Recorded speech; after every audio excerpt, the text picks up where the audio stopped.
De leerlingen van het Harspit uit Ternaert kregen nu het les over het carillon van Dokkum. Bij haar dier Auke de Boer zette Thierry met de leerlingen een mini-carillon in elkaar.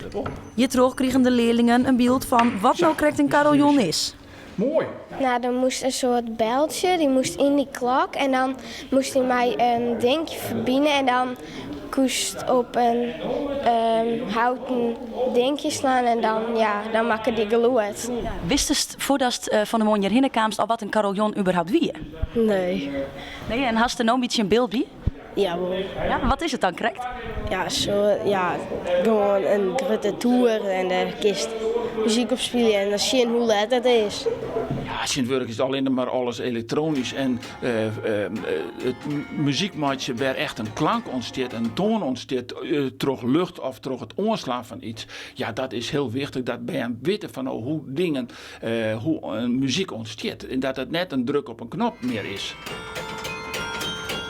Wij hebben een luisterwedstrijd. Ja, die bij moet natuurlijk. Ik even weten hoe een carillon klinkt. En dan speel ik een aantal versjes.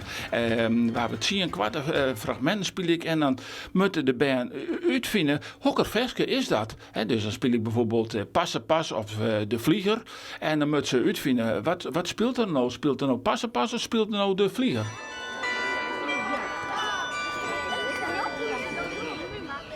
Ja, nou zit inderdaad hier wat versjes voor. Heb je ook een lievelingsversje wat jou zelf het leukst vindt om te spelen? Ik vond vroeger natuurlijk Dikkertje Dap, zat op de trap en dan aan het eind van het vet, dan ging er helemaal